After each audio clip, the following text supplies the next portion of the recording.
بسم اللہ الرحمن الرحیم الحمد للہ رب العالمین الصلاة والسلام علی سید الانبیاء والمرسلین وعلی آلہ واصحابہ وآل بیتہ اجمعین آمین۔ السلام علیکم ورحمۃ اللہ وبرکاتہ۔ عزیز طلباء و طالبات، M Phil Islamic studies first semester کے طلباء و طالبات کو میں خوش آمدید کہتا ہوں اور امید کرتا ہوں آپ خیر و عافیت کے ساتھ ہوں گے۔ اللہ تعالی ہم سب کو اپنے حفظ و امان میں رکھے، ہم سب کا حامی و ناصر ہو۔ عزیز طلبہ، ہمارا سبجیکٹ ہے پرائمری سورسز آف اسلامک شریعہ، یعنی شریعت اسلامی کے اولین مصادر۔ ہمارے اس سبجیکٹ کے 7 لیکچر ہو چکے، آج ہم شروع کرنے جا رہے ہیں 8واں لیکچر۔ اس سبجیکٹ ریسورس پرسن کہہ لیں، انسٹرکٹر کہہ رہے ہیں، محمد معاویہ آپ سے مخاطب ہے۔ عزیز طلبہ، ہمارا سبجیکٹ میں موضوع چل رہا تھا اب سے پہلے قرآن کریم، چونکہ ہمارا جو یہ موضوع ہے ادلہ اربع میں دلیل اول قرآن کریم، اصول فقہ کے حوالے سے قرآن کریم کی جو مباحث ہے وہ ہم الحمدللہ مکمل کر چکے، کچھ جان چکے، پڑھ چکے کہ قرآن کریم دلیل اول کیسے ہے، اس کے دلیل اول ہونے کا مفہوم کیا ہے، اور اس سے مسائل کو معلوم کرنے کا طریقہ کیا ہے، مسائل کو اخذ کرنے کا، استنباط کرنے کا طریقہ کیا ہے، اس کے لیے کون سی بنیادی شرائط اور بنیادی امور کو مد نظر رکھنا ہے، وہ کون سی مباحث ہے جو اس سلسلے میں جاری ہوتی ہیں۔ قرآن کریم کے متعلقہ مباحث پڑھ چکے ہیں جو اصول فقہ کے تناظر میں تھی، جو مسائل کے استنباط، اخذ کرنے اور معلوم کرنے کے حوالے سے ہمارے لیے معاون تھی۔ تو اب ہم نے اگلا ٹاپک یعنی دلیل ثانی شروع کر رہے ہیں، بلکہ شروع کر چکے ہیں، جو کہ ہے سنت رسول صلی اللہ علیہ وسلم۔ تو ہمارا دلیل ثانی سنت رسول صلی اللہ علیہ وسلم کے حوالے سے آج کا لیکچر ہے، اور سب سے پہلے میری خواہش ہوگی کہ اس دلیل ثانی سنت رسول صلی اللہ علیہ وسلم کی بحث میں ہمارے لیے آؤٹ لائنز کیا ہیں، اہم مضامین کیا ہیں جو ہم نے اس بحث میں پڑھنے ہیں، ایک نظر ہم اس بحث پہ ڈال لیتے ہیں، ان آؤٹ لائنز پہ ڈال لیتے ہیں۔ سب سے پہلے سنت رسول صلی اللہ علیہ وسلم کا معنی و مفہوم دیکھیں گے ہم، اس کے بعد سنت یعنی، اور میں نے بریکٹ میں اس کو حدیث مبارکہ کر دیا ہے، حدیث کی تعریف و اقسام دیکھیں گے ہم کہ ان کی تعریف کیا ہے اور اس کی کون کون سی قسمیں ہیں۔ یہ جو اوپر میں نے ذکر کیا کہ معنی و مفہوم سنت رسول کا، ایک اس کا عام معنی ہوگا، ایک وہ جو ہماری بحث کے متعلقہ ہوگا، جسے ہم کہہ سکتے ہیں اصول فقہ کے تناظر میں اس کا معنی و مفہوم۔ دونوں حوالوں سے ہم مختصر طور پر اس پر نظر ڈالیں گے، روشنی ڈالیں گے، اور اسی طرح جو اس کی تعریف ہے، ایک تعریف عمومی تعریف ہے، ایک وہ جو فقہا اور اصولیین تعریف کرتے ہیں، ہم ان دونوں تعریفوں پر نظر ڈالیں گے۔ اس کے بعد اقسام ہے، حدیث مبارکہ کی کئی اعتبار سے کئی ساری اقسام ہیں، بہت ساری اقسام ہیں۔ یہاں ہم صرف ان اقسام کا ذکر کریں گے جو زیادہ اہم ہیں، زیادہ ضروری ہیں، خاص طور پر اصول فقہ کے تناظر میں جن کا سمجھ آنا، جن کا معلوم ہونا ضروری ہے، انہی اقسام کو ذکر کریں گے۔ تو ظاہر ہے کہ وہ کچھ ہوں گی اور ہم مختصر کریں گے، اپنا وقت کا تقاضا بھی ہے۔ اس کے بعد اگلی بحث ہوگی سنت کی قانونی حیثیت، سنت کی قانونی حیثیت، سنت کی تشریعی حیثیت، سنت کا دلیل ثانی ہونا کیسے ہے، اس حوالے سے کچھ گفتگو ہوگی، اور اسی کے تناظر میں، اسی کے ضمن میں، تناظر میں نہیں، اس کے ضمن میں آئے گا سنت کا محلل و محرم ہونا، کہ کیا سنت رسول صلی اللہ علیہ وسلم کسی چیز کو حلال کرنے والی ہے اور اسی طرح کیا وہ کسی چیز کو حرام کرنے والی ہے، یعنی کیا سنت کے ذریعے کسی چیز کا حلال ہونا معلوم ہو سکتا ہے اور ثابت ہو سکتا ہے، اور اسی طرح کسی سنت رسول صلی اللہ علیہ وسلم کے ذریعے کسی چیز کا حرام ہونا ثابت ہو سکتا ہے، اس پر بھی ہم بحث کریں گے۔ یہ ہمارا مکمل خاکہ ہے، سناپسز ہے جو سنت رسول صلی اللہ علیہ وسلم کی بحث میں شامل ہے۔ اسی کی مزید تشریح کروں گا کہ سنت کی جو اقسام میں نے ذکر کی ہیں کہ وہ اقسام پڑھیں گے، وہ اقسام یہ ہوں گی، آپ کے سامنے ہیں۔ ان اقسام کو ہم زیر بحث لائیں گے۔ وہ اقسام کون سی ہیں؟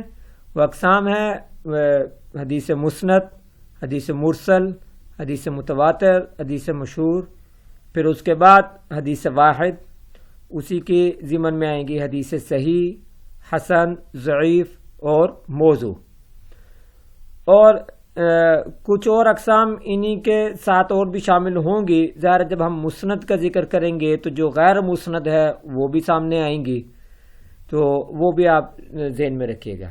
الغرض اہم اقسام جن کو میں کہہ رہا تھا بہت زیادہ ضروری ہے، جن کا معلوم ہونا، جن کا جاننا، وہ یہ اقسام ہے سنت کی جو یہاں ہم نے پڑھنی ہے۔ جی تو شروع کرتے ہیں ہم آج کا یہ موضوع سنت رسول صلی اللہ علیہ وسلم۔ اور سنت رسول کے شروع کرنے سے پہلے چند ایک اہم اصطلاحات ہیں، یہ ان اصطلاحات کو بھی ہم جانیں گے۔ وہ اصطلاحات کیا ہے کہ راوی کا معنی کیا ہے، سند کا معنی کیا ہے، متن کا معنی مفہوم کیا ہے، ثقہ و غیر ثقہ، یعنی راوی کا ثقہ ہونا یا غیر ثقہ ہونا، یہ اس سے کیا مراد ہے، جرح و تعدیل کسے کہتے ہیں اور تخریج کسے کہتے ہیں۔ میں سب سے پہلے سنت رسول صلی اللہ علیہ وسلم کا معنی مفہوم آپ کے سامنے ذکر کروں گا، ان کی تعریف بھی کرنے کے بعد پھر ہم ان اصطلاحات کی طرف جائیں گے۔ رسول صلی اللہ علیہ وسلم، جیسے کہ آپ جانتے ہیں کہ یہ دلیل ثانی ہے قرآن کریم کے بعد، اور سنت کا لغوی معنی تو ہے طریقہ و عادت، طریقہ اور عادت، طور طریقہ، عادت، اور فقہا کی اصطلاح میں سنت کہتے ہیں عبادت نافلہ کو۔ فقہا کی اصطلاح میں سنت سے مراد کیا ہے؟ عبادت نافلہ، یعنی جو فرائض و واجبات سے زائد عبادت ہوتی ہے اسے عبادت نافلہ کہتے ہیں۔ فرائض و واجبات سے زائد جو عبادت ہوتی ہے اسے کیا کہتے ہیں؟ عبادت نافلہ۔ محدثین اور اصولیین کی اصطلاح میں سنت سے مراد یہ ہے کہ آپ صلی اللہ علیہ وسلم کے قول، فعل اور تقریر ہے۔ سنت سے مراد کیا ہے؟ آپ صلی اللہ علیہ وسلم کے قول، فعل اور تقریر۔ یہاں میں یہ بات عرض کرتا چلوں کہ یہ میں نے ذکر کیا کہ اصولیین کی اصطلاح میں، محدثین کی اصطلاح میں حدیث مبارکہ کو دیکھا جائے تو محدثین کی اصطلاح میں یہ بھی شامل ہے کہ آپ صلی اللہ علیہ وسلم کے قول، فعل اور تقریر کو حدیث مبارکہ کہتے ہیں، اور وہ اس میں آپ صلی اللہ علیہ وسلم کی صفات مبارکہ ان کو بھی شامل کرتے ہیں، یعنی اوصاف مبارکہ بھی شامل کرتے ہیں۔ ان کے نزدیک وہ حدیث کی ان کے نزدیک تعریف یہ ہے کہ ہر وہ بات جس کی نسبت رسول اللہ صلی اللہ علیہ وسلم کے ساتھ ہو، خواہ وہ آپ کا قول ہو، وہ فعل ہو یا تقریر ہو یا آپ کی اوصاف مبارکہ ہو، صفت ہو، تو اسے حدیث کہتے ہیں۔ اور محدثین پھر سنت کسے کہتے ہیں؟ سنت اس کو کہتے ہیں وہ امور جن کا تعلق آپ صلی اللہ علیہ وسلم کے فعل کے ساتھ ہے، وہ امور جن کا تعلق آپ صلی اللہ علیہ وسلم کے فعل کے ساتھ ہے، ان کو وہ کیا کہتے ہیں کہ یہ سنت ہے۔ یہ محدثین کی اصطلاح میں حدیث مبارکہ ہے۔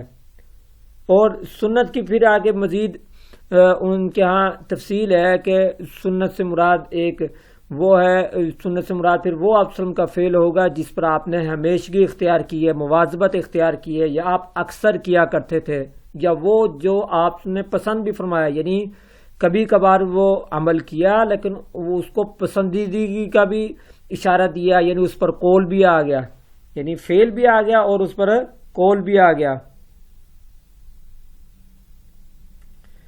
بات سمجھے؟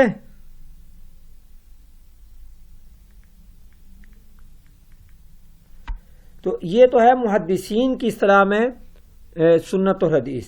یہ پچھلے لیکچر میں نے آپ کے سامنے ذکر کیا تھا کہ سنت اور حدیث میں تھوڑا سا فرق ہے، وہ یہی محدثین اور اصولیین کی اصطلاحات کا فرق ہے. تو محدثین کی اصطلاح میں تو حدیث یہ ہے، سنت یعنی وہاں حدیث مبارکہ یہ، اور سنت میں پھر کچھ فرق کرتے ہیں. جبکہ اصولیین وہ سنت سے مراد کیا لیتے ہیں کہ وہ آپ وسلم کے قول، فعل اور تقریر تینوں کو سنت کہتے ہیں. اب یہ دو تینوں چیزیں محدثین کے نظر میں حدیث مبارکہ میں بھی شامل ہیں، یعنی حدیث بھی ہیں ہی ہیں، وہ ایک چیز کا اضافہ کرتے ہیں اور سنت کو الگ سے اس کی تعریف کرتے ہیں. اصولیین انہی تین چیزوں کو سنت کہتے ہیں. تو اس نظر سے یہ بھی آپ کو سمجھ آ جانا چاہیے یا معلوم ہونا چاہیے کہ اصولیین کے ہاں حدیث مبارکہ اور سنت رسول میں فرق نہیں ہے. ان کے ہاں سنت اور حدیث ہم معنی ہے، ایک ہی معنی میں بولا جاتا ہے. محدثین کے ہاں فرق ہو جائے گا. محدثین ہو گئے، سیرت نگار ہو گئے، تاریخ نگار ہو گئے، مفسرین ہو گئے، ان کے ہاں یہ یعنی الگ ہوگا. صرف اصولیین کے ہاں فرق ہے، یعنی الگ ہے. ٹھیک ہوگی بات؟ اس کے بعد یہ جب آپ سمجھ گئے کہ سنت سے مراد کیا ہے اصولیین کے ہاں، تو اور وہ حدیث اور سنت میں فرق بھی نہیں کرتے، تو یہ بھی سمجھنا چاہیے کہ جو قول ہو اسے قولی سنت کہتے ہیں یا قولی حدیث کہتے ہیں، جو فعل ہو اسے فعلی حدیث، اور جو تقریر ہو اسے یعنی اثباتی. تقریر سے مراد آپ جانتے ہیں نا، تقریر سے مراد وہ فعل جو آپ وسلم کے سامنے کیا گیا، کسی نے کیا اور آپ نے اسے منع نہیں فرمایا بلکہ اس پر خاموشی اختیار فرمائی، اسے کیا کہتے ہیں؟ تقریر نبی. اس سے کیا کہتے ہیں؟ تقریر نبی. ٹھیک ہے. اس کے بعد جب آپ لوگ یہ سمجھ گئے ہیں کہ سنت کا لغوی معنی کیا ہے اور اس کا اصطلاحی معنی کیا ہے اور فقہا کی نظر میں کیا ہے، محدثین اور اصولیین کے نظر میں سنت کیا ہے، تو ہم آگے چلتے ہیں کہ سنت کا یہ معنی اور مفہوم کو آگے لے کر چلوں گا.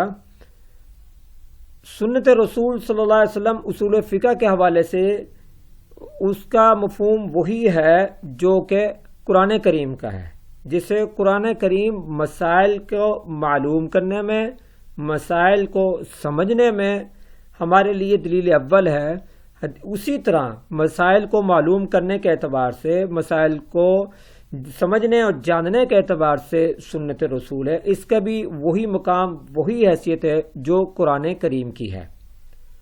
اور جو مسائل بالکل واضح ہیں اور ان کا مدلول، ان کا مفہوم، ان کا معنی بالکل واضح ہے،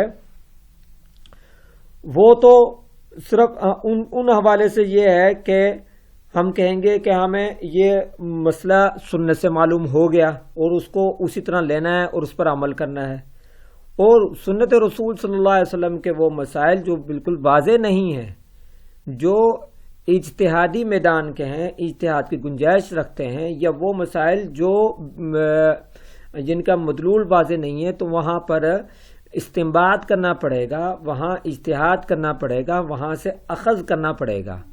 تو جس طرح قرآن کریم سے مسائل کو استنباط کرنے، اخذ کرنے اور معلوم کرنے کے لیے جن مباحث کا سہارا لیا جاتا تھا، انہی مباحث کو یہاں سنت رسول صلی اللہ علیہ وسلم میں بھی جاری کریں گے. ٹھیک ہے. قرآن کریم میں ہم نے پڑھا کہ وہاں الفاظ کی بحث ہے، لفظ اپنے حقیقی معنی میں استعمال ہوتا ہے، اپنے ما وضع لہ کے لیے استعمال ہوتا ہے، اور جو بھی اس کی مباحث پڑھی وہ ساری کے ساری مباحث یہاں سنت رسول میں بھی جاری ہوں گی. یعنی سنت رسول میں بھی یہ ہوگا کہ لفظ اپنے حقیقی معنی میں ہے یا مجازی معنی میں، لفظ خاص ہے یا عام ہے، مشترک ہے یا مؤول ہے، لفظ محکم ہے یا مفسر ہے، متشابہ ہے یا نص ہے. اور اسی طرح سنت رسول صلی اللہ علیہ وسلم کی عبارت جو ہوگی، جو متن ہوگا، وہ کیا دلالت النص کے طور پر ہے، یا اقتضاء النص کے طور پر یا اشارت النص کے طور پر، تو اس طرح وہ ساری کے ساری مباحث یہاں پر بھی جاری ہوں گی۔ وہ مباحث قرآن کریم کے وہ مباحث جو آپ پڑھ چکے اور وہ مباحث جو آپ نے نہیں پڑھی۔ آپ یہ نہ سمجھیں کہ آپ نے تمام کی تمام مباحث پڑھ لی، ہم نے تو امر اور نہیں کی مباحث نہیں پڑھی، وہ بحث نہیں پڑھی، اس میں وہاں پر اختصار کی وجہ سے چھوڑ دیا، وہ بحث بھی اس طرح۔ اور اسی طریقے سے حکم کی بحث ہم نے پڑھی، حکم کی بحث یہاں پر بھی جاری ہوگی۔ تو بات سمجھ آ گئی آپ کو کہ سنت رسول صلی اللہ علیہ وسلم کا مسائل کو جاننے، معلوم کرنے، اخذ کرنے اور مستنبط کرنے کے حوالے سے وہی حیثیت ہے جو قرآن کریم کی ہے، اور سنت سے ثابت شدہ مسئلہ بھی اسی طرح ہمارے لیے ہے جس طرح قرآن کریم کا ہے۔ جہاں فرق ہے، کچھ فرق ہے، اس فرق کو میں آگے چل کر بیان کروں گا۔ وہ فرق کیا ہے کہ سنت، جسے اب ہم چونکہ بات کر رہے ہیں کہ سنت اور حدیث مبارکہ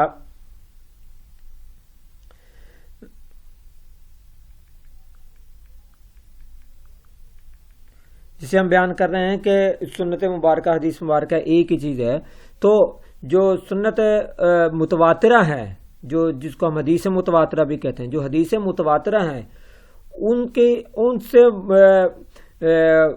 معلوم شدہ مسائل کی حیثیت بالکل بعین ہی قرآن کریم والی ہے، یعنی وہ بھی اسی طرح ہی فرض ہے جس طرح قرآن کریم کی آیت سے کوئی حکم معلوم ہوا اور وہ فرض ہے۔ بات سمجھے؟ اور جو متواترہ نہیں ہے ان کے بارے میں پھر کچھ تشریح ہے۔ صحیح ہے؟ تو یہ تھا مختصر طور پر سنت کا مفہوم۔ باقی اسی حوالے سے اس کے ساتھ کی ملتی جلتی بحث ہے جو کہ ہے سنت کی قانونی حیثیت، سنت کی تشریعی حیثیت، وہ پھر مزید بات ہم اس میں کریں گے انشاءاللہ تعالی۔ اب ہم چلتے ہیں اہم اصطلاحات کی طرف۔ اہم اصطلاحات میں نے آپ کے سامنے ذکر کیا کہ یہ ہے راوی، سند، متن۔ ان اصطلاحات کو سب سے پہلے جان لیتے ہیں کہ راوی کسے کہتے ہیں۔ میں نے آپ کے سامنے یہاں پر ایک حدیث مبارکہ ذکر کی ہے سند کے ساتھ۔ حدیث مبارکہ حدثنا عبداللہ بن یوسف قال اخبرنا مالک عن نافع عن عبداللہ بن عمر رضی اللہ عنہما ان رسول اللہ صلی اللہ علیہ وسلم قال اذا جاء احدكم الجمعۃ فلیغتسل، کہ عبداللہ بن یوسف رحمۃ اللہ علیہ ہمیں بیان کرتے ہیں اور فرماتے ہیں کہ مجھے مالک نے، امام مالک نے خبر دی، ان کو وہ نافع سے بیان کر رہے ہیں اور وہ عبداللہ بن عمر رضی اللہ تعالیٰ عنہ سے، کہ رسول اللہ صلی اللہ علیہ وسلم نے فرمایا جب تم میں سے کوئی ایک جمعہ کی نماز کے لیے آئے تو اسے چاہیے کہ غسل کرے، اسے چاہیے کہ غسل کرے۔ یہ جو آپ کے سامنے بیان ہوا، یہ اس میں آپ ذرا غور کریں تو بہت ساری چیزیں آپ کو نظر آئیں گی۔ ان میں سے جو ہم نے ذکر کیا، جو اہم اصطلاح، ان میں سب سے پہلا تھا راوی۔ یہ عبداللہ بن یوسف، اسے راوی کہتے ہیں۔ حدیث کو بیان کرنے والے، اس کی سند میں جتنے بھی نام ہوتے ہیں ان کو کیا کہتے ہیں؟ راوی۔ ان کو کیا کہتے ہیں؟ راوی۔ جیسے یہاں پر ہے عبداللہ بن یوسف یہ حدیث بیان کر رہے ہیں، یہ ایک راوی ہیں۔ مالک یہ راوی ہیں، نافع یہ راوی ہیں، عبداللہ بن عمر رضی اللہ تعالیٰ عنہ یہ راوی ہیں۔ ان کو کیا کہتے ہیں؟ راوی، روایت کرنے والا۔ روایت کرنے کا مطلب بیان کرنے والا۔ تو حدیث مبارکہ کی یہ اصطلاح چلتی ہے۔ حدیث کو روایت بھی کہہ سکتے ہیں، کہ جیسے کہا جاتا ہے نا ایک روایت میں یہ آیا، ایک روایت میں یہ آیا، تو حدیث کو ہی وہ روایت کہتے ہیں۔ تو عبداللہ بن یوسف ایک راوی ہے، مالک ایک راوی ہے، نافع ایک راوی ہے، عبداللہ بن عمر ایک راوی ہے۔ ان کو کیا کہتے ہیں؟ راوی۔ بات سمجھ آ گیا آپ کو؟ راوی کا مفہوم سمجھ آ گیا؟ اگلا لفظ ہے سند۔ سند کسے کہتے ہیں؟ ان راویوں کے اس سلسلے کو سند کہتے ہیں۔ راویوں کا وہ سلسلہ جو حدیث مبارکہ بیان کرے اسے کیا کہتے ہیں؟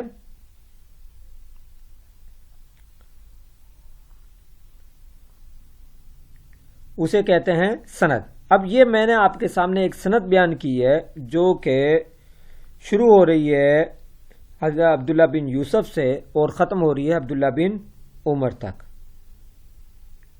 ٹھیک ہے، اسے کیا کہتے ہیں؟ سند. راویوں کے سلسلے کو، راویوں کی جو چین ہوتی ہے اس کو چین بھی کہتے ہیں. راویوں کی چین کو، راویوں کے سلسلے کو کیا کہتے ہیں؟ سند. عبداللہ بن یوسف، مالک، نافع، عبداللہ بن عمر رضی اللہ تعالیٰ عنہ، یہ 4 راوی ہیں اس سند میں. اس سند کے اس راویوں کے سلسلے کو، اس پوری یہاں سے لے کر یہاں تک کے سلسلے کو کیا کہتے ہیں؟ سند. اس کے بعد کیا لفظ ہے؟ متن. سند کے بعد جو آگے لفظ آتا ہے، آگے جو عبارت آتی ہے، لفظ نہیں، جو عبارت آتی ہے اسے کیا کہتے ہیں؟ اسے کہتے ہیں متن. یہ یہاں پہ متن ہے. اذا جاء احدکم الجمعۃ فلیغتسل. یہ جو یہاں سے لے کر یہاں تک یہ کیا ہے؟ متن.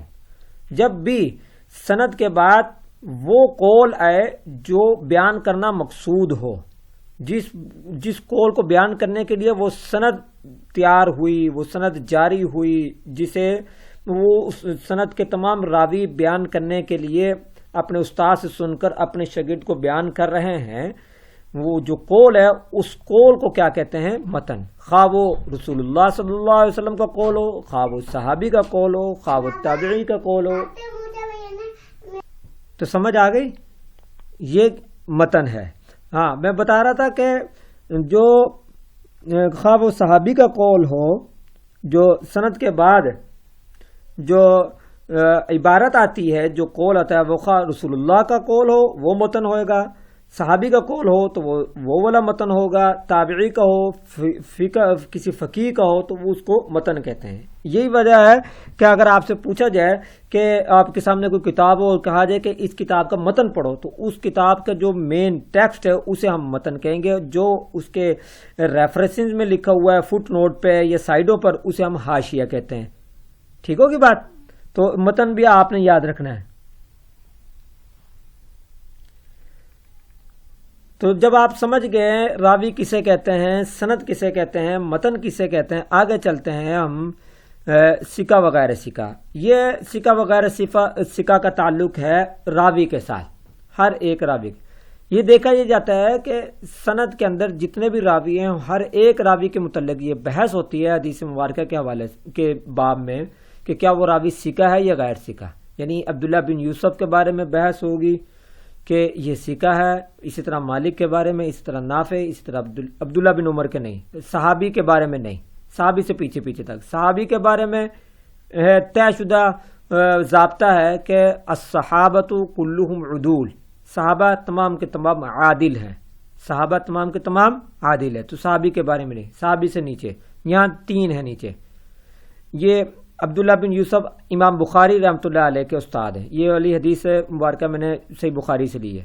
یہ عبداللہ بن یوسف امام بخاری کا استاد ہے. تو امام بخاری نے کہا کہ مجھے عبداللہ بن یوسف نے بیان کی ہے یہ حدیث، اور انہیں مالک نے نافع سے، اور انہوں نے تو ان کے بارے میں معلوم کرنا کہ کیا ان کی عدالت کیسی تھی، یعنی ان کا اخلاق، ان کا حافظہ. عدالت میں بہت ساری چیزیں آ جاتی ہیں. الغرض میں آپ کو مختصر طور پر بیان کروں تو راوی کے اوصاف میں سے کوئی ایسا وصف جس کی وجہ سے اس کی ذات مجروح ہو جائے. راوی کے اوصاف میں سے کوئی ایسا وصف جس کی وجہ سے اس کی ذات مجروح ہو جائے تو کہتے ہیں کہ یہ راوی غیر سکہ ہے. کیا کہا جاتا ہے؟ یہ راوی غیر سکہ ہے اور اس راوی پر جرح ہوئی ہے. یہ میں نے لفظ جرح لکھا ہے. غیر سکہ ہے، اس کا مطلب کیا ہے؟ اس راوی پر جرح ہوئی ہے. اگر راوی کے اوصاف میں سے کوئی بھی وصف ایسا نہ ہو جس کی وجہ سے اس کی ذات مجروح ہوتی ہو، کوئی بھی وصف ایسا نہ ہو، تو اس کا مطلب یہ ہوتا ہے کہ راوی سکہ ہے. اور سکہ ہے تو اسے کہا جاتا ہے کہ اس راوی کی تعدیل ہوئی ہے. سکہ ہے تو اس راوی کی کیا ہوئی ہے؟ تعدیل ہوئی ہے. اگر غیر سکہ ہے تو اس راوی کی جرح ہوئی ہے. جرح کا لفظی معنی ہوتا ہے زخمی کرنا. تو مطلب یہ ہوتا ہے کہ اس کی ذات کو، اس کے اوصاف کو زخمی کر دیا گیا ہے، اب وہ قابل قبول نہیں ہے. تو اگر نہ ہو تو پھر وہ قبول ہے. ٹھیک ہوگی بات؟ یہ بات. اچھا، اب آخری لفظ ہے یہاں پر تخریج. تخریج کا مفہوم کیا ہے؟ تخریج کا مفہوم وسیع مفہوم ہے، کئی سارے اس کے مفہوم ہیں، یعنی 2-3 ہیں، لیکن ان میں سے میں آپ کو ایک بتاؤں گا. جب یہ حدیث آپ کے سامنے آئی تو اگر کوئی کہا جائے کہ اس حدیث کی تخریج کرو، اس حدیث کی تخریج کرو، اس کا مطلب یہ ہوتا ہے کہ اس حدیث کا حوالہ دو، بتاؤ، ریفرنس دو کہ یہ حدیث کہاں بیان ہوئی ہے، کس کتاب میں، کس مصنف نے اس حدیث کو بیان کیا ہے۔ تو آپ اس حدیث کا جو مصدر ہے وہ تلاش کرو گے اور وہ آپ کو پتہ چلے گا کہ یہ حدیث مبارکہ اسی سند کے ساتھ، اسی متن کے ساتھ امام بخاری رحمۃ اللہ علیہ نے اپنی کتاب میں فلاں جگہ ذکر کیے۔ تو آپ وہ ذکر کرو گے کہ کتاب الصلاۃ باب الجمعہ حدیث نمبر فلاں صحیح بخاری، سمجھ آ گئی؟ یعنی پہلے صحیح بخاری، پھر کتاب الصلاۃ، پھر باب الجمعہ، پھر حدیث نمبر، پھر صفحہ نمبر، پھر جلد نمبر۔ یہ مطلب ہوتا ہے حدیث کی تخریج کا۔ یہ کیا مطلب ہوتا ہے حدیث کی؟ یعنی حدیث کا حوالہ پورا کا پورا۔ یہ حدیث کی تخریج ہو یا کسی اور چیز کی تخریج کا مطلب یہ ہوتا ہے۔ ٹھیک ہوگی بات؟ سمجھ تو نہیں آئی کوئی بات آپ کو؟ یعنی خدا نخواستہ کوئی بات سمجھ آ گئی ہو۔ اللہ اکبر۔ آگے ہے جی سنت کی اقسام۔ سنت کے اقسام روایت کے اعتبار سے، میں نے آپ کو شروع میں بتایا تھا، مختلف اعتبار سے مختلف قسمیں ہیں۔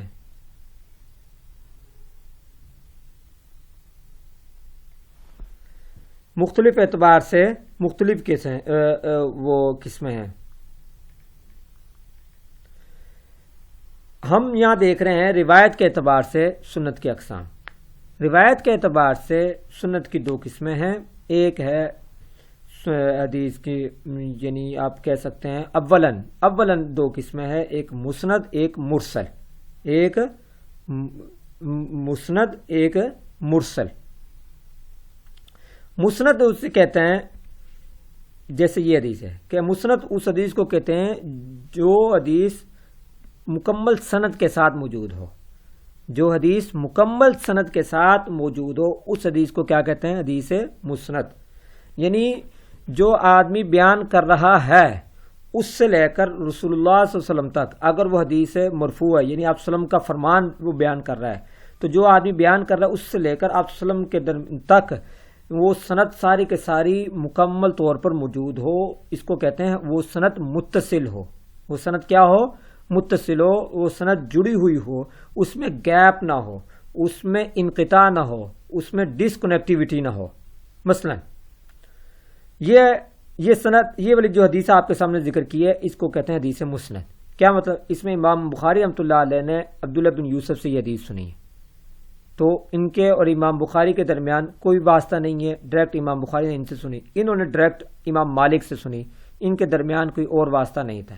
امام مالک نے یہ حدیث مبارکہ حضرت نافع سے سنی تھی اور حضرت نافع نے حضرت عبداللہ بن عمر رضی اللہ عنہ سے سنی تھی، تو یہ کیا ہوئی؟ یہ حدیث مسند ہوئی۔ خدا نخواستہ اس میں یہ ایک راوی نہ ہوتا ہے، کیا ہوتا ہے؟ عبداللہ بن یوسف بیان کرتا ہے کہ مجھے یہ حدیث نافع نے بیان کی ہے۔ اب عبداللہ بن یوسف کی تو نافع سے ملاقات ہی نہیں ہے، ان کے اور ان کے درمیان تو گیپ ہے، زمانے کا فرق ہے، ان کی ملاقات ہی نہیں، یہ عبداللہ بن یوسف کے نافع استاد نہیں ہے، تو اس کو کہتے ہیں انقطاع آ گیا۔ اس کو کہتے ہیں کہ یہ اب سند متصل نہیں رہی، یہ سند درمیان سے ٹوٹ گئی، سمجھ آ گئی؟ یہ چین ٹوٹ گئی۔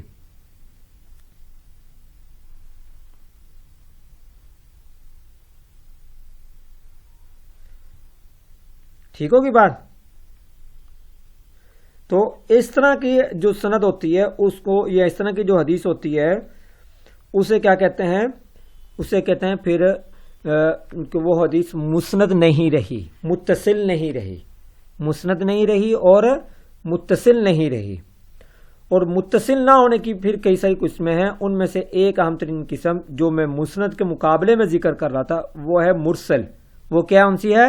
مرسل، جو یہاں اوپر بھی میں نے ذکر کی، یہ مسند کے مقابلے میں مرسل، یہ والی مرسل کسے کہتے ہیں؟ کہ صحابی کا ذکر نہ ہو، سند کے اندر صحابی کا ذکر نہ ہو، مطلب کہ نافع کہہ دے کہ رسول اللہ صلی اللہ علیہ وسلم نے فرمایا کہ جب تم میں سے کوئی ایک جمعے کے لیے آئے تو اسے چاہیے کہ غسل کرے، نافع یہ کہہ دے کہ رسول اللہ صلی اللہ علیہ وسلم نے فرمایا، حالانکہ نافع تو تابعی ہیں، انہوں نے تو رسول اللہ صلی اللہ علیہ وسلم سے یہ قول، یہ جملہ نہیں سنا، تو اس سے مراد یہ ہے، اس سے پتہ چلتا ہے کہ درمیان میں کوئی صحابی ہوں گے جن کا تذکرہ اس سند میں نہیں ذکر کیا گیا، تو ایسی صحابی کو ایسی سند کو ایسی حدیث کو کہتے ہیں حدیث مرسل. اسے کیا کہتے ہیں؟ حدیث مرسل. اور اگر صحابی کا تذکرہ رہ گیا ہو یعنی سند کے اندر ذکر نہ ہوا ہو تو اسے حدیث مرسل کہتے ہیں. اور اگر یہاں درمیان میں صحابی کے علاوہ کئی اور یعنی مالک یا نافع کا ذکر نہیں کیا گیا تو اسے کہتے ہیں منقطع. اسے کیا کہتے ہیں؟ حدیث منقطع. یہ دیکھو یہ منقطع ہے. اور اگر ایک راوی نہیں دو یا دو سے زائد راویوں کے درمیان میں گیپ ہو اور ان کا ذکر نہ کیا گیا ہو تو اسے کیا کہتے ہیں؟ حدیث معضل. اسے کیا کہتے ہیں؟ حدیث معضل. بات سمجھے آپ؟ اللہ اکبر. یہ آج کے لیے اتنا کافی ہے. باقی قسموں کی تھوڑی سی تفصیل ہے، ہم انشاءاللہ تعالی اگلے لیکچر میں ان کو دیکھیں گے. آج کے لیے اتنا کافی ہے. مجھے اجازت دیں، ملاقات ہوگی انشاءاللہ تعالی. السلام علیکم ورحمۃ اللہ.